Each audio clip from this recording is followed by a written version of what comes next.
Muli, isang mapagpalang gabi po sa inyo mga kapatid. Miyerkules na naman po ngayon, midweek service na naman po natin. Tunay po na napakabuti ng ating Panginoon. Hallelujah!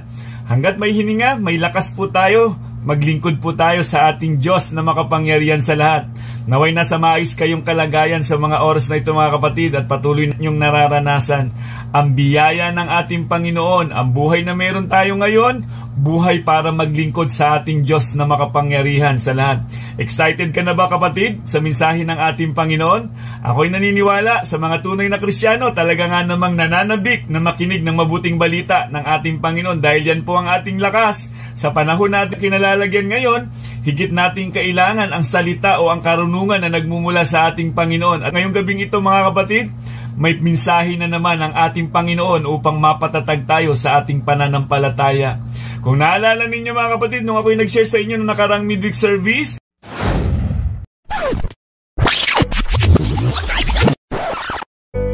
bagamat Kristiyano na minsan, nagtatanong pa rin tayo ng ganito, totoo nga bang may Diyos? Bakit ang dami kong pagsubok?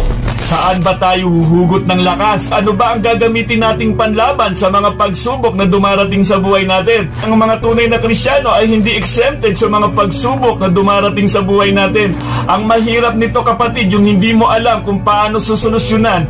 Nasa Biblia ang kasagutan, nariyan sa salita ng Diyos na dapat bumababad ang mga tunay na Kristiyano. Sino ba yung Diyos natin? Si Yahweh na makapangyarihan sa lahat. Siya yung nagligtas sa atin mula noon. At ang dahilan kung bakit tayo nakakaranas ng ganitong mga pagsubok dahil sa ating pagliko, manumbalik tayo sa Diyos. So bakit pinahihintulot ng Diyos na dumaan tayo sa pagsubok? Unang punto po mga kapatid, para mapatatag tayo ng Diyos. To test our faith, kailangan subukin ang ating pananampalataya.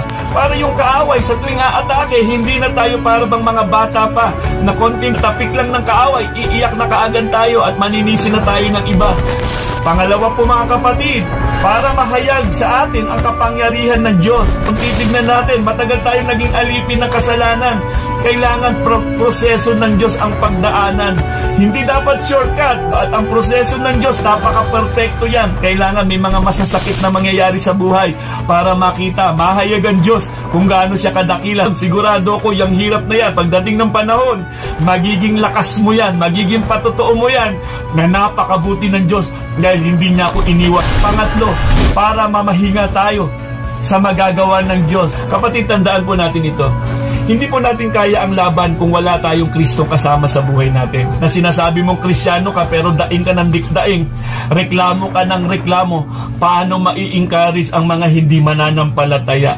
Dapat laging positibo ang isip ng mga tunay na Kristiyano. Paano po natin hinaharap ang mga pagsubok? Pwede tayong pumanatag, pwede tayong magpahinga sa presensya ng ating Diyos. Tunay ngang napagpala tayo sa mensahe ng ating Panginoon. So mga kapatid, kung mayroon kayong mga Biblia dyan, maaari kayong makibukas sa akin. Ang ating pong scripture reading sa gabing ito ay matatagpuan po natin sa John chapter 10, verse 9 to 10. Hallelujah! Ako nga ang pintuan. Ang sino mang pumapasok sa pamamagitan ko'y maliligtas. Papasok siya't lalabas at makakatagpo ng pastulan. Verse 10 po, dumarating ang magnanakaw para lamang magnakaw, pumatay at manira. Naparito ako upang ang mga tupa ay magkaroon ng buhay, ng isang buhay na masagana at ganap. Purihin ang salita ng Panginoon. Tayo po'y manalangin. Hallelujah! Dakilang Diyos na makapangyarihan, maraming salamat po sa mga salita po na aming nabasa. Narinig po namin, Panginoon, ang panawagan mo, Panginoon. Dalangin po namin, Lord God, na mahayag ito sa aming mga puso. Magbigay po sa amin ito ng lakas, tatag ng aming pananampalataya. Dalangin po namin, Ama, ang pagkilos ng banal na Espiritu mo sa amin, Panginoon. Mapalakas kami, mapatatag kami, Panginoon, sa mensaheng ito. Hayaan niyo po, Panginoon, katagpuin niyo po ang aming espiritual na pangangailangan. Ama, maraming salamat po, Panginoon. Nawa, Lord God, matapos namin ang gawain ito na kayo po ang Diyos na aming maparangalan at makita po namin kung gaano kadakila ang pag-ibig niyo po sa aming Ama. Maraming salamat po. Ito po ang aming samot dalangin sa pangalan ng aming Panginoong Yesus. Amen. Hallelujah. Tunay po na napakabuti ng ating Panginoon. Isang mensahe na naman na nagbibigay sa atin ng kalakasang espiritual. Hallelujah. Kaya nga dapat lagi tayong bumababad sa salita ng ating Panginoon. Hallelujah. Ang sabi po kanina sa ating scripture reading, ako nga ang pintuan. Ang sino mang pumapasok sa pamamagitan ko'y maliligtas. Papasok siya at lalabas at makakatagpo ng pasulan. Ang kagalakan natin lagi ay nasa ating Panginoong Hesukristo. Dahil alam natin, walang kukumpleto sa buhay ng isang tao kung walang Kristo. Sa verse 10 kanina, sabi dito, dumarating daw ang magnanakaw para lamang magnakaw, pumatay at manira. Naparito ako upang ang mga tupa ay magkaroon ng buhay, ng isang buhay na masagana at ganap. Mga kapatid, mapapansin po natin dito, ang Panginoong Hesukristo, ipinakita niya sa atin kung ano ang layunin ng kaaway. Di ba? Pumatay, manira at magnakaw, pero anong sabi niya? Siya ang nagsasabi, isang buhay na ganap at kasiyasiya. Mga kapatid, hindi tayo sinaklawan ng Diyos para bang gawing mga robot. Hinayaan ng Diyos na pumili tayo, magdesisyon tayo, saan ba tayo papanig. Napakaliwanag ng mensahe ng ating Panginoong Hesukristo. Bagamat ngayong gabing ito, mga kapatid, makikita po natin, mahahayag po sa atin kung sino yung Diyos na ating kasama. Kung paano ba natin pinakikinggan ang tinig ng ating Panginoong Hesukristo. Sa panahon natin kinalalagyan ngayon, araw-araw po tayong nagdesisyon. Kung naalala po ninyo yung sinare ko sa inyo, bakit ang dami kong pagsubok? Totoo ba talaga nakasama ko ang Diyos? Minsan dumarating yung nakatanungan sa atin, lalo na't sunod-sunod ang mga pagsubok. Ngayon mga kapatid po, ang topic po na gusto kong i-share sa inyo, test or trap. Kasi sa mga desisyon natin sa buhay natin, dapat makita natin, ito ba'y nakaangkla sa kalooban ng Panginoon? Ito ba'y pagsubok na naaayon sa kalooban ng ating Panginoon? O kaya naman, baka naman ito'y trap o patibong ng kaaway para ako mapalayo sa Diyos. Ang kaaway po kasi ngayon, gaya nga na sinasabi sa 1 Peter, para siyang liyong umaatungal. Ang test, ang sa salitang Tagalog ay ang pagsusulit o pagsubok. Ito ay sistematikong paraan ng pagsukat ng kakayahan o kaalaman ng isang individual.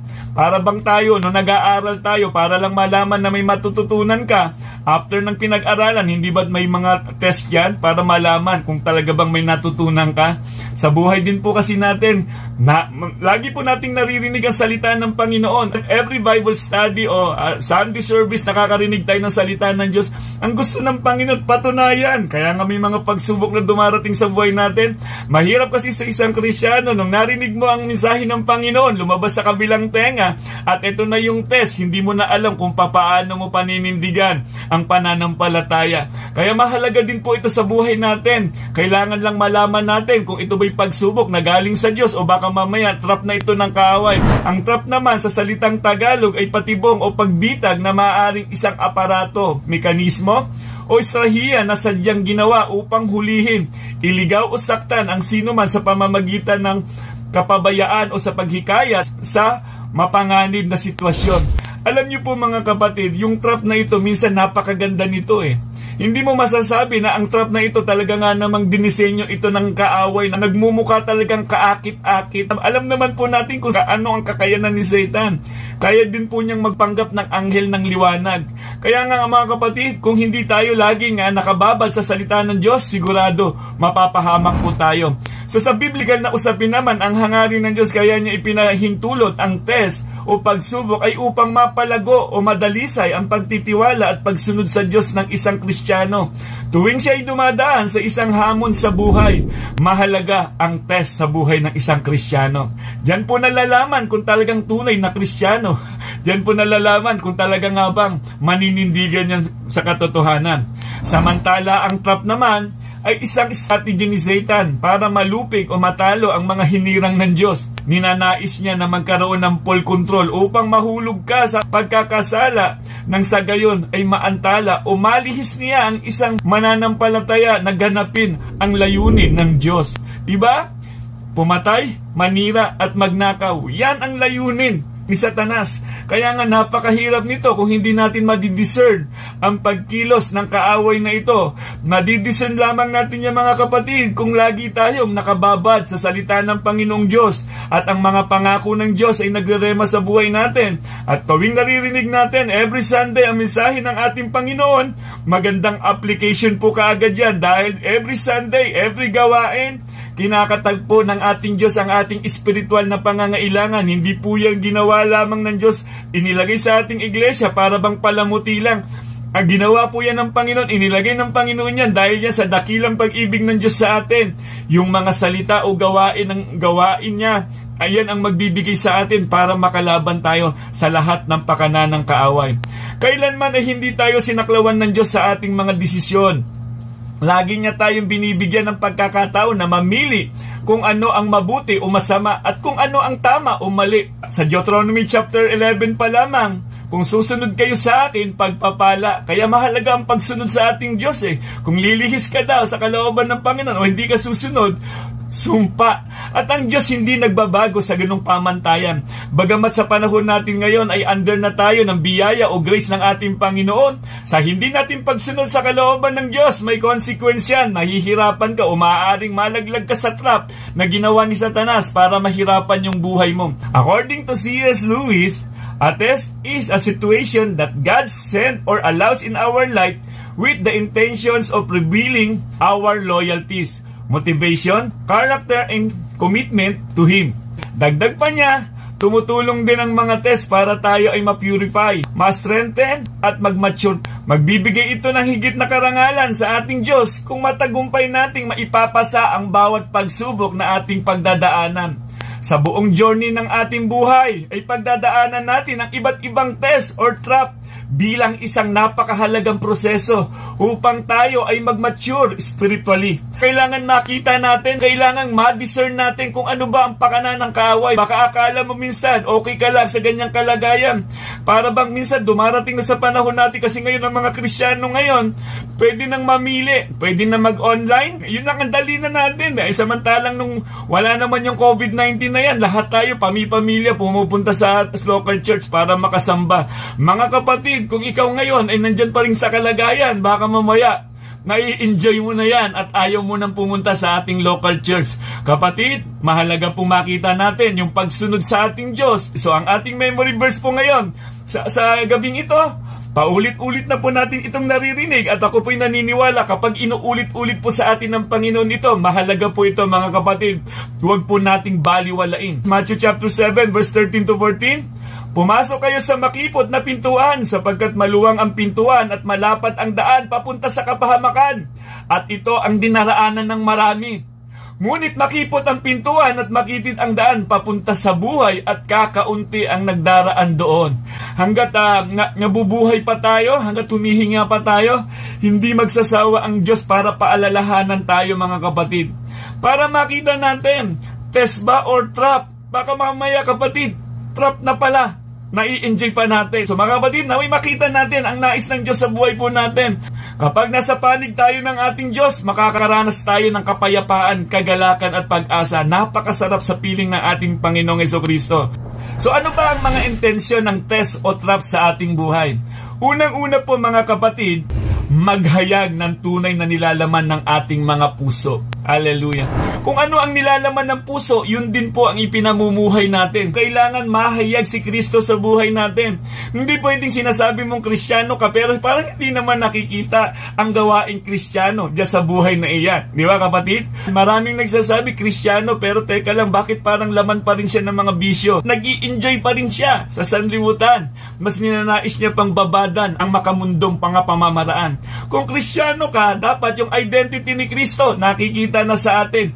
Mahalaga na dapat ang bawat gawain na iniiwan sa atin ng Panginoon. Kung sinasabi mo Kristiyano ka, naroon ka dapat kung ano ang pinagagawa sa atin ng Panginoon. Kaya naman kung nakatuon ang ating paningin sa ating Panginoong Hesus, alam natin ang mga salita ng Diyos. Nananalangin tayo at umaasa sa kapangyarihan ng banal na Espiritu.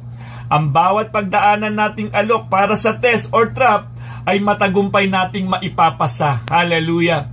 So narito ang ilan sa mga test or trap na maaari nating pagdaanan upang mahayag ang tunay na laman ng ating puso. Sin or salvation. Mababasa po natin ito sa Genesis, kay Adan at Eva. Dito talaga nagsimula ito. Kung bakit ngayon nakikita na natin kung ano ang mabuti at masama. Doon po natin makikita kung ano ang nangyari sa buhay nila Adan at ni Eva. Ano ba yung test na ibinigay ng Panginoon sa kanila noon? Unang lumabas ang test or trap sa buhay ni Adan at Eva. Basahin po natin mga kapatid ang binili ng Diyos sa kanila. Sa Genesis chapter 2 verse 16 to 17, Sinabi niya sa tao, makakain mo ang alinmang bungang kahoy sa halamanan. Hallelujah. Maliban sa bunga ng punong kahoy na nagbibigay ng kaalaman tungkol sa mabuti at masama.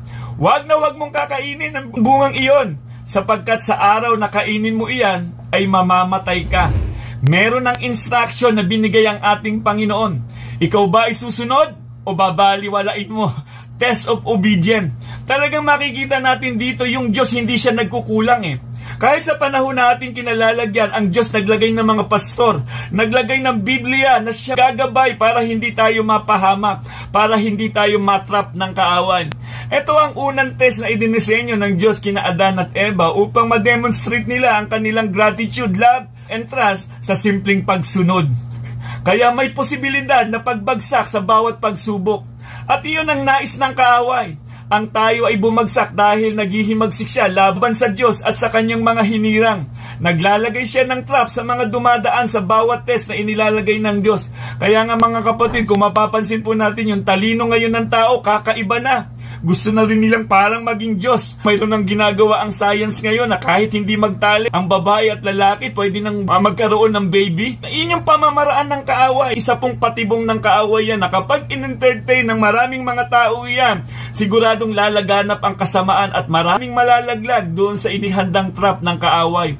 May consequence ang bawat pagsuway sa Diyos. Hindi po niya hahayaan na kayo'y magpapatuloy sa pagsuway sa kalooban ng ating Diyos. Kailangang sumunod sa pamantayan ng Diyos upang maranasan natin ng isang buhay na ganap at kasiyasiya. Ayon kay William Shakespeare, the devil had power to assume a pleasing shape. Sa Genesis chapter 3 verse 1, ang ahas ang pinakatuso sa lahat ng hayop na nilikha ng Panginoong Yahweh. Isang araw, tinanong nito ang babae, totoo bang sinabi ng Diyos na huwag kayong kakain ng anumang bungang kahoy sa halamanan? Nakita po natin, meron pong question doon sa utos na napakahalaga na binilin sa kanila. Alam naman po natin, ang alok ni Satanas, very crafty, mapanding lang po talaga mga kapatid. Naging sa panahon po natin, kumikilos itong si Satanas. Sa isipan natin, totoo ba nakasama ko ang Diyos? Bakit parang naghihirap na ako? Yan ang katanungang madalas eh. Bakit pinabayaan ako ng Panginoon? Bakit nangyari sa buhay ko ang ganitong pangyayari? Walang Diyos, siguradong walang Diyos. Minsan gano'n na ang lumalaro sa isipan ng isang tao. At minsan, madalas din po, may mga Kristiyanong ganyan po, mga kapatid, lalo na't pagkasunod-sunod ang mga pagsubok na dumarating sa buhay nila. Kung titignan po natin ang kwento ni Joseph the Dreamer, kung talagang hindi matibay ang kanyang pagkilala sa Diyos, sigurado, alam na natin kung anong kahihinatnan ng buhay niya. Pero tandaan po natin, makikita natin sa kwento sa buhay ni Joseph the Dreamer, yung napakagandang plano ng Diyos, ang ending pala nun, para mag-glorify at maligtas ang kanyang mga kapatid. At nakita po natin gaano man katindi ng pagsubok, hindi lumiko, hindi lumihis, nanatili sa pamantayan ng Diyos at ang ending nun, nag-glorify ang Diyos na makapangyarihan. Kaya mga kapatid, sa panahon natin ngayon, todo atake ang kaaway. Para siyang liyong umaatungal. Anytime, pwede kanyang atakihin. Kailangan mga kapatid, huwag nating hahayaan na ang questionin ni Satan ang mga pangako ng Diyos sa buhay po natin mga kapatid. Sa Genesis chapter 3 verse 5, kayo'y magiging parang Diyos at malalaman ninyong ang mabuti at masama. Ito ang pumukaw sa kanilang kaisipan. Ito ang nagbigay sa kanila para nga naman talaga nakita nila isang magandang kalagayan ito na magiging parang Diyos tayo. Binaliwala nila ang napakahalagang utos ng Diyos sa kanila na huwag nilang gagalawin iyon. Siguradong mapapahamak kayo. Mga kapatid, kapag minsan may mga question na para bang pinagdududahan natin ang magagawa ng Diyos sa buhay natin, kailangan natin niyang wag i-entertain. Panghawakan ang pangako ng ating Panginoong Hesukristo, ang pangako ng ating Diyos.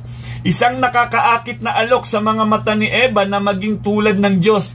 Ipinatikim sa asawa, malaya nilang pinili na suwayin ang utos ng Diyos. Mga kapatid, eto na ang pagbagsak ng tao.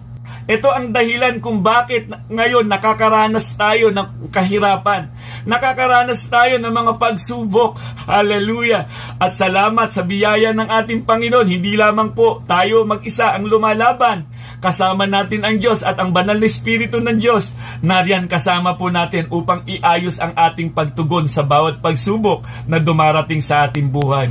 At yung disastrous choice nila ang nagbigay ng catastrophic rebellion laban sa Diyos. nagdala ng parusa, pasakit, pagdadalamhati at kasalanan sa lahat, maging sa ating panahong kasalukuyan. Yan po ang dahilan, mga kapatid. Subalit dahil sa dakilang pag-ibig ng ating Diyos, makikita natin sa New Testament ang pinaka-instructive at helpful na halimbawa ng test or trap sa buhay ni Jesus. Nakita natin kung paano tinest dito ang ating Panginoong Jesucristo. At ito ang nagbigay sa atin ng mahalagang lesson, mga kapatid. Mababasa po natin ito, mga kapatid, sa Matthew chapter 4 verse 1 to 11. Ano sabi dito? Pagkatapos si Jesus ay dinala ng Espiritu sa ilang upang tuksuhin ng dyablo. Siya'y nag-ayuno sa loob ng 40 araw at 40 gabi, kaya't siya'y nagutom. Dumating ang dyablo at sinabi sa kanya, kung ikaw ang anak ng Diyos, gawin mo ngang tinapay ang mga batong ito. Ngunit sumagot si Jesus, nasusulat, ang tao'y hindi lamang sa tinapay na bubuhay, kundi sa bawat salitang nagmumula sa bibig ng Diyos. Pagkatapos dinala siya ng dyablo sa Jerusalem, ang banal na lungsod, at pinatayo sa taluktok ng templo. Sinabi nito sa kanya, kung ikaw ang anak ng Diyos, magpatihulog ka, sapagkat nasusulat sa kanyang mga anghel, ika'y itatagubilin at sa kanilang mga kamay, ika'y aalalayan ng sa mga bato, paamoy hindi masaktan. Ngunit sumagot si Jesus, nasusulat din naman, huwag mo subukin ang Panginoon mong Diyos. Hallelujah. Pagkatapos dinala naman siya ng dyablo sa isang napakataas na bundok, at ipinakita sa kanya ang lahat ng kaharian sa daigdig at ang kapangyarihan ng mga ito. Sinabi ng dyablo sa kanya, ibibigay ko sa iyo ang lahat ng ito kung magpapatira pa ka at sasamba sa akin. Hallelujah. Kaya't sumagot si Jesus, lumayas ka, Satanas, sapagkat nasusulat, ang Panginoon mong Diyos ang dapat mong sasambahin at siya lamang ang dapat mong paglingkuran. Pagkatapos iniwan na siya ng dyablo, dumating naman ng mga anghel at siya'y pinaglingkuran. Hallelujah. Mga kapatid, makikita natin test or trap. Si Satan walang ibang ginawa kundi, kumbaga, subukin ang Diyos. Kung tunay nga ba, kung kakagat siya, kung kumagat siya, siguradong trap yun. Mga kapatid, alam po kung paano nilabanan ng ating Panginoong Jesucristo ang diablong ito sa pamamagitan ng salita ng Diyos. Madalas na umaatake na ang kaaway pero hindi natin sinasabi, lumayas ka, Satanas.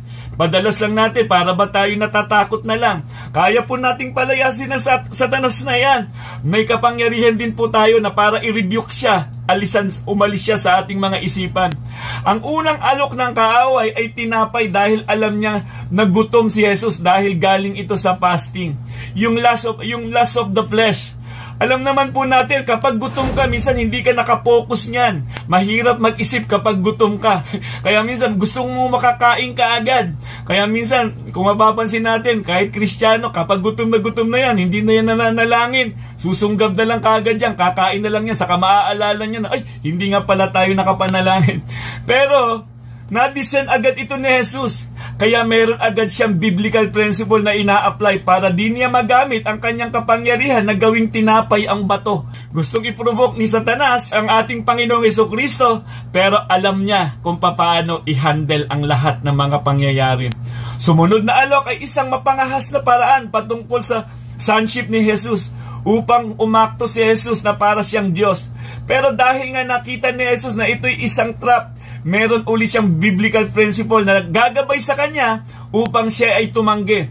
Kapatid, mahalaga talaga na alam natin ang salita ng Diyos. Dahil alam natin, kapangyarihan natin ang salita ng Diyos, kaya nating labanan ang dyablo kung alam natin ang pangako at salita ng ating Panginoon. Nakita natin kung saan tumindig ang ating Panginoong Jesucristo. Salita lang ng Diyos at hindi niya hinayaan na bigyan ng question mark ang salita ng Diyos. Niyakap, inangkin. Ang pinakahuling alok ni Satanas ay ang sambahin siya ni Jesus para maiwasan niya ang mga pasakit at paghihirap na pagdadaanan niya sa krus. Dito pumapasok yung sikat sa mundong idea ni Niccolo Machiavelli na the end justify the means. Ibig sabihin na okay na gumawa ng masama kung mabuti naman ang magiging bunga nito. Para bang Robin Hood ang datingan. Nais ng kaaway na linlangin tayo sa isipang madaling paraan ay mas mainam sa mahirap na paraan. Ito po ang madalas na kalagayan ng mundong ating kinalalagyan. Alam naman nating mali dahil nga marami ang gumagawa pero nagmimistulan na lang na tama. Kaya doon sa nabasa natin yung Matthew chapter 4 verse 1 to 11, may mahalagang aral na matutunan tayo dito. Dakila ang pag-ibig at katapatan ni Jesus sa Diyos Ama dahil determinado siya na mapaluguran ang Ama sa pamamagitan ng pagsunod. Ayaw niyang mapahiya ang Amang nasa langit. Pangalawa, ang tugon ni Jesus ay nakakakitaan ng malalim na karunungan sa mga scripture at sa tamang application nito na maaari nating gayahin bilang mga follower niya. Ang makinig, magbasa, mag-memorize at mag-meditate sa salita ng Diyos. Kung mapapansin natin ang ating Panginoong Hesukristo, kapag siya meron siyang extra time, alam natin saan siya matatagpuan. Umaakit siya ng bundok para manalangin. Meron siyang consistent na relasyon sa ating Amang makapangyarihan sa lahat. Mga kapatid, dapat meron tayong devotion lagi sa ating Diyos. Huwag natin pababayaan anumang busy o anumang nararanasan natin sa panahon natin kinalalagyan. Dapat meron pa rin tayong oras para manalangin at magbasa ng salita ng ating Panginoon. Pangatlo po, hindi siya nagtiwala sa sarili niyang lakas o karunungan para magwagi laban kay Satanas, kundi sa kapangyarihan ng banal na Espiritu nung humaharap na siya sa mahihirap na temptation. Hindi minsan man siya nakitaan natin na parang siya'y natakot. Nilabanan niya ito at alam naman po natin ang ipinanlaban niya lagi. Salita ng Diyos, kapatid. Kapag alam mo ang salita ng Diyos, nagre-rema yan sa buhay natin at nakikita sa buhay natin, sigurado ako mga kapatid, nanginginig na ang Satanas na yan. Hindi niya kaya tayong lupigin mga kapatid. Kung alam mo kung paano ito i-handle, siguradong magtatagumpay ka. Kailangan natin ang salita ng Diyos sa bawat pagsubok na dumarating sa buhay natin. Para wag tayo malaglag sa trap na inilagay ng dyablo, kailangan malalim tayo sa salita ng ating Panginoong Diyos at diyan lamang po tayo makakaranas ng isang buhay na ganap at kasiyasiya. Pangalawa po mga kapatid, ano ba ang mga intensyon ng test or trap sa ating buhay? Magturo sa atin na tayo ay patuloy na umasa sa biyaya ng ating Diyos. Hallelujah. Nabubuhay po tayo ngayon dahil sa biyaya ng ating Panginoong Hesukristo. Bagamat alam naman po natin na hindi tayo karapat-dapat. Pero dahil sa biyaya ng ating Panginoon, minarapat niya na tayo po ay iligtas. Bakit hindi nawawala ang kagalakan, kapayapaan sa isang tunay na Kristiyano? Dahil ang biyaya ng Diyos ang nangingibabaw sa atin mga kapatid. So blessing or curse, hallelujah. Makikita natin dito mga kapatid. Kung gusto nating pagpalain, kailangan ang pagsunod sa ating Diyos. Kailangan pagsunod kasi kung hindi ka susunod, malamang curse to. Di ba? Maaaring trap ito. Sigurado ito. Isa sa magandang makikita natin dito, halimbawa, yung buhay ni Haring Saul. Medyo sariwang-sariwa pa po sa inyo yan mga kapatid. Kung naalala ninyo nung ako'y nag-share sa inyo, nag-preach nito nung nakaraang linggo. Yung pagsunod ni Haring Saul. Alam po natin ang kwento. Basahin po natin. 1 Samuel chapter 15 verse 2 and 3. Ito ang utos o test o instruction ng Diyos na ibinigay kay Prophet Samuel. Lusubin mo ang Amalek at lipulin silang lahat. Wasakin mo ang lahat nilang ari-arian at huwag magtitira kahit isa. Patayin mo silang lahat, babae at lalaki, mula sa pinakamatanda hanggang sa sanggol. Patayin mo rin ang kanilang mga baka, tupa, kamelyo at asno. Hallelujah! Napakahalagang utos na dapat sinunod sana ni Haring Saul. Alam natin ang kwento, hindi po ito sinunod. Alam natin na maraming mga sablay dahil nga naging hari na siya, iba na ang nangyari. Alam niyo po ba, kapag tayo napupromote sa isang kalagayan, kailangan lagi nating isipin na mayroong test at trap. Baka mamaya bumagsak ka doon sa hindi mo pagsunod doon sa instruction ng ating Panginoon. Siguradong trap yan. Pakana ng kaawayan. Ang ganda sana ng layunin nung napili si Haring Saul, sa generation niya na sana ang susunod na mga hari. Pero anong sabi dito sa 1 Samuel chapter 13 verse 8 to 9? 7 araw siyang naghintay roon tulad ng sinabi sa kanya ni Samuel. Ngunit hindi pa rin ito dumarating. Ang mga kasama ni isa-isa nang umalis. Eto yun, natakot na si Haring Saul. Pagdating sa verse 9, kaya't nagpakuha si Saul ng handog na susunugin at handog pangkapayapaan. Siya na ang naghandog ng mga ito. Mahirap yung ganyang kalagayan. Napakabanal ang paghahandog. Hindi yan pwede. Kailangan mga pili lang ng Diyos yan. Alam ni Haring Saul yan na napakasagrado niyan, pero sinaklawan niya, pinakialaman niya. Anong sabi dito sa 1 Samuel chapter 13 verse 13 to 14? Sinabi sa kanya ni Samuel, malaking kasalanan niyang ginawa mo kung sinunod mo ang inuutos sa iyo ni Yahweh na iyong Diyos Ang sambahayan mo sana ang mag-aari sa buong Israel habang panahon. Ngunit dahil sa ginawa mo, hindi na maitutuloy yan. Si Yahweh ay pipili ng isang taong mula sa kanyang puso na mag-ahari sa Israel, sapagkat hindi mo sinunod ang mga utos niya sa iyo. Hallelujah. Yun ang nangyari kay Haring Saul. Blessing sana nung siya'y naging hari, dahil nga sa hindi niya pagsunod, nalaglag siya sa trap ni Satanas. Alam natin ang nangyari sa kanya. Nakita natin kung ano ang naging bunga ng kanyang di pagsunod. Nawala ang banal na espiritu sa kanya. Iniwan na siya. At iyon na, para bang hindi na siya. Wala na siyang karunungan. Hindi niya na alam kung paano magdesisyon ng tama at mali. Para bang lagi nang hindi kalooban ng Diyos ang kanyang mga desisyon. At alam po natin ang ending ng kanyang buhay. Si Haring Saul po ay nagpakamatay, hindi po yung gawain ng mga Kristiyano. Kapag wala ang banal na espiritu sa isang tunay na Kristiyano, mahirap po, maaaring ganyan ang takbo, ganyan ang pananaw, walang kapayapaan. Kapatid, kailangang malaman natin, kung gusto natin pagpalain tayo ng Panginoong Diyos, sumunod po tayo sa nais ng ating Diyos na makapangyarihan sa lahat. Pakinggan natin lagi ang ningas ng banal na espiritu na nasa atin na. Isang talinghaga naman ang sinilaysay ni Jesus upang maging isang halimbawa ng test o trap about blessing or curse. Makikita po natin ito mga kapatid, isang talinghaga na ikinuwento ng ating Panginoong Jesucristo, ano? Sa Luke chapter 16 verse 1 and 2, ang sabi ng Panginoong Jesucristo tungkol ito sa isang tusong mayaman. Nagsalita uli si Jesus sa kanyang mga alagad. May taong mayaman na may isang katiwala. May nagsumbong sa kanyang nilulustay nito ang kanyang ari-arian. Kaya't ipinatawag niya ang katiwala at tinanong, ano ba itong naririnig ko tungkol sa iyo? Ihanda mo ang ulat ng iyong pangangasiwa sapagkat tatanggalin na kita sa iyong tungkulin. Alam po natin ang kwentong ito. Nung malaman niyang tatanggalin siya, napakatuso nito. Kinausap niya ang lahat ng mga may pagkakautang sa kanya. Kahit sa mababang halaga, gumawa siya ng panibagong kasulatan para lang siya mabayaran. Ang iniisip niya kasi, maalis man siya, meron akong dala-dala. Sa gobyerno po natin kinalalagan, ganyan din po ang mga taong na tumatakbo sa isipan natin ngayon. Ayaw na nahihirapan. Mas madali na lang magbigay o magsuhol para mapadali ang proseso. Yan ang sistema na ating kinalalagyan. Tuloy po natin, pinuri ng amo ang tusong katiwala dahil sa katalinuhang ipinamalas nito, sapagkat ang makasanlibutan ay mas mahusay gumawa ng paraan kaysa mga makadyos sa paggamit ng mga bagay ng mundong ito. Verse 10 po, ang mapapagkatiwalaan sa maliit na bagay ay mapagkakatiwalaan din sa malaking bagay. Ang mandaraya sa maliit na bagay ay mandaraya rin sa malaking bagay. Kapatid, kumusta ang mga ari-arian na ipinagkatiwala sa atin ng Panginoon? Ibinibigay ba natin ang para sa Diyos? Nagtatapat ba tayo sa ating Diyos? Alam naman po natin ang sistema sa mundong ating kinalalagyan. Wala namang nakakakita. Pwede kong kunin ito. Di ba? Wala naman ang takbo ng sanlibutan ngayon. Grabe talaga kung wala ang Espiritu ng Diyos. Sigurado sa mga Kristiyano mapapahama.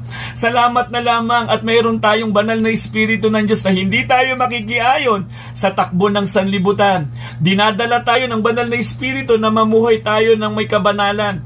Na mayroong banal na takot sa ating Diyos. Napakahalaga na ang bawat Kristiyano ay magkaroon ng banal na takot. Kung alam mo ang identity kung sino ang Diyos sa buhay natin, omnipresent God, omniscient God, omnipotent God, matatakot kang gumawa ng hindi naaayon sa kalooban ng ating Diyos. Dahil alam mo, saan ka man magpunta, ang Diyos ang kasama mo.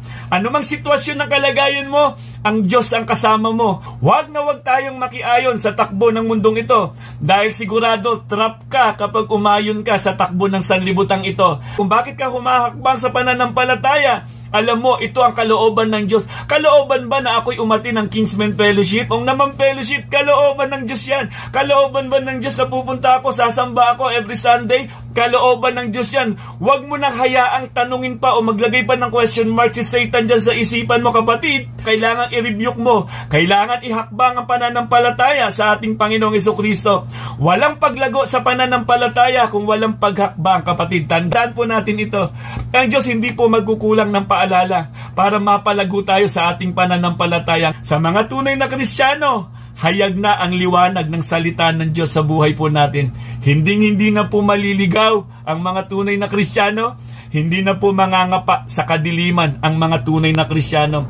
Pangatlo po mga kapatid, Ano ba ang mga intensyon ng test o trap sa ating buhay? Pangatlo, magsulong ng layunin ng Diyos sa ating buhay upang magbigay karangalan sa Kanya. Courage or fear? Ambassador tayo ni Kristo. Kaya nga pag ini-small mo sarili mo, kailangan wag mong i-entertain yan. Patibong ng kaawayan, trap ng kaawayan. Minamaliit mo sarili mo, Kristiyano ka. Hindi mo lang alam yung identity mo kung sino ka. Si Kristo na ang kasama mo sa buhay natin. Kaya nga, lakasan mo ang loob mo, huwag kang matakot. Sulong tayo sa paglilingkod sa ating Diyos. Sa tunay na mga Kristiyano, siguradong mayroon tayong tapang. Dahil ang banal na Espiritu ng Diyos nasa atin na. Kung minsan na-assign tayo para manalangin, o kaya sa atin sa Sunday service, kapag na-assign ka para manalangin, sulong ka agad dyan dahil may tapang ang mga tunay na Kristiyano. Kapag nagkaroon ka ng takot, teka lang, baka trap ng kaawayan. Ayoko, hindi ko kaya, wala akong lakas ng loob. Kristiyano ka. Alam mo, kapag tumayo ka dun, hindi naman ikaw lang. Kasama mo ang banal na Espiritu ng Diyos. Ang bawat panalangin mo dun, kalooban ng Diyos yan. Kaya huwag kang mahihiya, kapatid. Hindi yan ikaw. Kapag tumayo ka sa pulpito o sa ating local church sa gawain ng Diyos, hindi ikaw yan ang nakikita namin. Dahil alam namin, ang bawat pinagdadaanan ng mga Kristiyano, lakas ng banal na Espiritu kung bakit nakakatayo sa pulpito para maghayag ng kabutihan ng ating Diyos. Kaya makikita natin talagang may tapang ang mga tunay na Kristiyano. Hindi na alipin ng pagkatakot. Makikita natin sa kwento ng ating Panginoong Jesucristo. Si Apostol Peter, alam naman po natin kung gaano siya katapang. Minsan po kasi mga kapatid, mayroon tayong tapang na ayaw ng Diyos. Yung maninindigan ka sa mali, mali na nga, ipipilit mo pa na ikaw ang tama. Yan mahirap po yan hanggang sa mauwi na sa hindi magandang kalagayan. Nakikita po natin isang halimbawa na sinitan ng Diyos. Si Apostol Peter, basahin po natin. John chapter 18 verse 10 to 11. Sabi dito, binunot ni Simon Pedro ang kanyang tabak at tinaga ang kanang tenga ni Malco na isa sa mga alipin na pinakapunong pari ng mga Hudyo. Sinabi ni Jesus kay Pedro, ibalik mo sa lalagyan ng iyong tabak. Dapat kong danasin ang paghihirap na ibinigay sa akin ng Ama. Makikita natin yung tapang ni Apostol Peter. Handang-handa siyang pumatay para ipagtanggol ang ating Panginoong Jesucristo. Alam natin yung ganong klaseng tapang na ipinakita. Alam naman natin hindi yung gawain ng isang tunay na Kristiyano. Kung mababasa natin ang kwento ng mga apostoles, hindi nila iginiit na sila ang tama o nakipaglaban, nakipagpatayan. Alam po natin, handa silang mamatay para mahayag ang mabuting balita. Kakaiba ito. Ito ang nakita ng mga tao. Ito ang gumising sa mga Kristiyano noong unang panahon. Dahil may mga taong handang mamatay manindigan sa ginawa ni Kristo doon sa krus ng Kalbaryo. Kung ano man yung nasa kaloobin mo, hindi mo pwedeng igiit, ipagpilitan yan. Sabihin lamang natin, ipamuhay lamang natin kung ano ang mabuting balita. Sapat na yon para gumising sa isang tao. Kaya nga mga kapatid, kung ano man taas ang ating mga pinag-aralan, ano man yung tagumpay mo, hindi mo pwedeng igiit yan, hindi mo pwedeng ipagmalaki yan sa ating Panginoon. Isa pong basura yan sa harapan ng ating Panginoon. Tatandaan po natin yung tapang na sinasabi dito mga kapatid, paninindigan kung ano ang tama. Paninindigan kung ano ang sinasabi ng salita ng Diyos. Yun ang pinanindigan ng mga apostoles. Yun yung tunay na tapang na gusto ng Diyos. Hindi yung papatay ka para ipagtanggol mo yung sarili mo. Dahil sa mali lang rin naman. Lalagahan na po ang kasamaan mga kapatid. Sa Luke chapter 22 verse 60 to 62, ngunit sumagot si Pedro, Ginoo, hindi ko nalalaman ang sinasabi ninyo. Nagsasalita pa siya nang biglang may tumilaok na manok. Lumingon ng Panginoon at tumingin kay Pedro at naalala ni Pedro ang sinabi ng Panginoon. Bago tumilahok ang manok sa araw na ito, ay 3 beses mo kung ikakaila. Hallelujah. Verse 62, lumabas si Pedro at umiiyak ng buong pait. Alam natin ang kwentong ito mga kapatid. Si Apostol Peter nalaglag po sa trap. Yung tapang niya, ibang tapang po yun. Ibang tapang na hindi kinalulugdan ng Diyos. Alam din po natin, si Peter, lagi siyang mayroong mga mapangahas na pananalita. Wala daw pwedeng gumalaw kay Kristo. Dadaan muna daw sa Kanya. Alam naman natin, nung marinig ito, nirebuke nga siya ng Panginoon Dahil hindi yun talaga ang plano. Maaaring kaaway yun o trap ng kaaway yung nangyari kay Peter. At alam naman po natin, 3 beses niyan dininay ang ating Panginoong Jesucristo. Sa madaling salita, nalaglag po sa trap si Apostol Peter. At sa biyaya ng Panginoong Diyos, alam naman natin hindi Kanya iiwanan, hindi Kanya pababayaan. Yung pangako ng Diyos, muli siyang ibinalik. Nung binalikan siya, kung mapapansin natin, talaga nga naman yung tanong ng Panginoong Hesukristo sa Kanya, Peter, totoo ba talagang iniibig mo ko? 3 beses siyang tinanong ng ating Panginoong Hesukristo. Kung babasahin nga natin ito, makaka-relate tayo sa ating kinalalagyan. Kasi tayo, paulit-ulit tayong nagkakasala, pero sinasabi natin mahal natin si Kristo. Paulit-ulit tayong nagkakamali, pero sinasabi natin mahal natin si Kristo. Alam ng Diyos ang kahinaan ng bawat isa sa atin, kaya huwag kang lalayo. Dahil naiintindihan ng Diyos sa bawat bagsak mo. At ang Diyos ang laging handang ibangon tayo at bigyan tayo lagi ng bagong simula. Ganyan kadakila ang Diyos, kahit pakiramdam mo na nalubog ka na sa kumunoy o trap man yan. Lumapit lamang po tayo sa ating Panginoong Hesukristo. Hingi tayo ng tulong sa Panginoon. Banggitin natin ang pangalan ng ating Panginoong Hesukristo. Yung kamay ng Diyos, aabutin Kanya muli at gusto niyang bigyan ka lagi ng bagong simula. Sa pag-abot ng kamay ng Diyos sa iyo, sigurado ako, yung bagong buhay mo, magtatagumpay ka na. At yung bigat na nangyari, hirap na nangyari sa buhay mo, magiging patutuo mo yan at magiging lakas mo yan para manindigan na sa katotohanan. Minsan dumaraan talaga sa mga pagsubok ang tao. Minsan pinahihintulutan ng Diyos na matrap ka pa minsan-minsan para makita mo yung sakit, para maramdaman mo yung hirap. Pero yung Diyos, yung biyaya niya, yung dakilang pag-ibig niya, muli Kanyang aabutin. At sa pag-abot niya, bibigyan Kanya ng tapang at lakas ng loob. Sa Acts chapter 4, verse 12 to 13, ano ang nangyari kila Apostol Peter?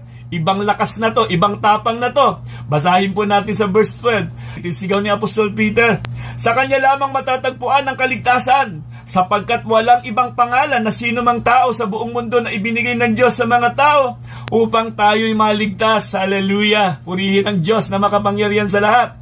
Verse 13, nagtaka ang buong Sanhedrin sa katapangang ipinakita ni na Pedro at Juan. Lalo na nang malaman nilang mga karaniwang tao lamang ang mga ito at hindi nakapag-aral. Nalaman din nilang dating kasamahan ni Jesus ang mga ito. Ibang lakas, ibang tapang na mga kapatid. Sila Apostol Peter, hallelujah, kinasihan ng banal na Espiritu ng Diyos. Ang tapang na ito ang nakalulugod sa harapan ng ating Diyos. Yung nagdinindigan tayo na ipalaganap ang mabuting balita nung hindi ka natatakot na tumayo o sabihin, sasamba ako sa araw ng linggo. Kaya kong isigaw ang mabuting balita sa lahat ng mga tao. Hindi tapang ko na panlupa. Hindi po nakalulugod sa Panginoon yan. Huwag kang matakot, Satanas po yan. Kung minsan, paano na yung anak mo? Paano na kayo niyan? Siguradong maghihirap kayo. Trap ng kaaway yan. Kaya minsan maraming mga Kristiyano ang hindi lumalago dahil madalas pinakikinggan ang tinig ni Satanas, hindi yung tinig ng Diyos. Kapag narinig na natin ang pahayag na mula sa Diyos, huwag nating patitigasin ang ating puso mga kapatid. Napakahalaga na alerto tayo sa mga bahagi na alam nating mahina tayo. At madali tayong mahulog dahil ang atake ng kaaway ay hindi doon sa kalakasan natin, kundi doon kung saan tayo mahina. Alam niya kung ano yung madalas na binababada ng ating mga mata. Kagaya ng preaching ng Sunday, mahalaga na mabantayan natin ang ating spiritual na bakod. Realization, pwede nating makita baka may mga bakod tayong bukas. Kaya labas-pasok lang dyan ang kaaway. Kaya minsan pwede siyang maglagay ng trap dyan. Baka mamaya, isang araw, bigla ka na namang nanlamig. Ayaw mo na namang sumamba, kapatid. Dapat tuloy-tuloy hanggat nakakahakbang tayo. Hanggat may hininga, may lakas, may pamamaraan para sumamba sa ating Diyos. Dahil ang Diyos naman natin, hindi naman liko. Nakikita niya ang bawat kilos mo, ang bawat pananampalataya mo. Alam ng Diyos ang lahat ng ginagawa mo. Mahalaga na mabantayan natin ang ating spiritual na bakod dahil maging si Haring Solomon na tinuguriang wisest man ay nahulog din sa temptation of idolatry. Gaano na ba natin kakilala ang ating puso para maging aware tayo kung saang bahagi ba tayo o particular na mahina? Dapat alam natin ito. Gaano ba ako kadalas bumababad sa ganitong lugar? Pag nagpe-Facebook ba ako, ilang oras ang itinatagal ko? Bakit kaya pagdating ng preaching, 2 oras lang, init na ako. Magandang makita natin ito eh. Dapat sa araw ba ng pagsamba, dapat nauuna lagi si Lord. Dapat Sabado pa lang, excited na ako, nasasamba sa Diyos. O kaya sa bawat gawain, hindi ko dapat ito palalampasin. Dahil nakalaan dito ang pagkaing espiritual ko. Huwag yung aatin lang tayo, lulubog lilitaw. Delikado po yan. Huwag niyong bibigyan ng pagkakataon ang diablong ito na magbigay siya ng question mark sa mga pangako ng ating Panginoon. Malamang naghahanda na siya ng trap para mahulog ka. Maging sensitibo tayo sa panawagan ng ating Diyos. Paulit-ulit mong naririnig, may magandang lesson na gustong mangyari ang Diyos sa buhay natin. Huwag mong babaliwalain ang panawagan ng ating Diyos. Paulit-ulit na atakihin ni Satanas na sirain upang makapasok siya sa ating bakod. Huwag po nating isipin na tayo invisible para hindi niya tayo makita. Alam na alam niya kung ano ang kahinaan natin at kung paano niya tayo mahuhulog sa trap. Alam po ng kaaway. Huwag po nating iismulin siya gaya ng isang fisherman na naglagay ng pain sa gutom na isda. Pinaghahandaan niya ng mga mangingisda. Ganyan din ang kalaban natin, ganyan din ang diablo. Naghahanda siya ng mga magaganda para sa paningin natin, para bang tuksuin tayo, para mahuli tayo, para matrap tayo. Alam po natin ang kwento ni Akan sa Joshua, mababasa natin, may order ang Panginoon na huwag ninyong pagnanasaan ang mga kayamanang iyan. Pero anong ginawa niya? Nagtago siya. Alam natin nagalit ang Diyos doon. Kay David, si Bathsheba, di ba? Alam nating nagpaiwan si Haring David. Ito yung pagkakataon na para matrap si David. Nakita natin yung kwentong ito sa madaling salita. Nahulog din po sa trap si Haring David. Si Peter naman, 3 beses niyang dininay ang ating Panginoong Jesucristo. Alam na alam po natin yung kwentong yan. Nahulog din po sila sa trap. Pero alam naman natin hindi sila pinabayaan ng ating Panginoon. Si Dimas, dahil mas nanaig sa kanya ang mundo, at maging si Solomon, alam po natin ang mga kwentong ito. Mga kwento sa Bible na magdudulot sa atin ng aral para tumalino tayo. Para maipasa natin ang bawat test na dumarating sa buhay natin. Alam natin kung paano haharapin. Alam natin sa panahon na may mga trap ang kaaway, hindi na tayo madadaya. Dahil ang banal na Espiritu ng Diyos nauna na habang nabubuhay tayo sa mundong ito. Sa mga tunay na Kristiyano, may banal na Espiritu ng Diyos na dapat natin pakinggan. Huwag nating babaliwalain ang panawagan ng Diyos. Alalahanin lang natin ang mga nagliliyab na palaso ng kaaway na walang ibang target kundi tayong mga tunay na mananampalataya. Kapag naramdaman natin na umaapoy na sila sa ating isipan, galing man ito sa kaaway o sa ating flesh, iwaksi agad natin ito o i-cash out o ilihis agad natin ang ating pag-iisip. Kapag hindi natin ito ginawa, mag-aapoy ito ng gusto at may tendency na kumalat at mahirap ng puksain. Manalangin tayo at humingi agad ng tulong sa Diyos. Ituon natin ang ating isipan sa mga salita niya. Punuin natin ng mga bagay na karapat-dapat at kapuri-puri, marangal, matuwid at malinis, kaibig-ibig at kagalang-galang upang ang kapayapaan ng Diyos na di natin kayang ipaliwanag ang pumuno sa ating puso. Hallelujah! Mga kapatid, yan ang susi sa isang matagumpay na buhay mananampalataya o buhay Kristiyano. Huwag tayong mag-isip ng masama sa ating kapwa. Punuin lagi natin ang ating isipan ng kapayapaan, kagalakan at pag-asa. So mayroon tayong assurance na mahal tayo ng Diyos. Hallelujah! Mahalaga yan sa isang tunay na Kristiyano. Ano man ang pagdaanan natin, isipin mo lagi yung dakilang pag-ibig ng Diyos sa buhay natin. Dahil kasama natin siya at di niya tayo pababayaan. Huwag mo nga hayaan sabihin ni Satanas, iniwan ka na ng Diyos, tignan mo yung kalagayan mo. Huwag mong i-entertain niyang kapatid. Dahil kahit kamatayan, sasamahan tayo ng ating Diyos. At sigurado yung assurance mo, yung kaligtasan mo, huwag mong kukwestiyonin niyang kapatid. Magpatuloy lamang po tayong maglingkod sa ating Diyos. Tutulungan niya tayo para mapagtagumpayan ang bawat trap na inilagay ng kaaway. Dahil wala pang pagsubok na dumating sa atin na hindi nararanasan ng lahat ng tao.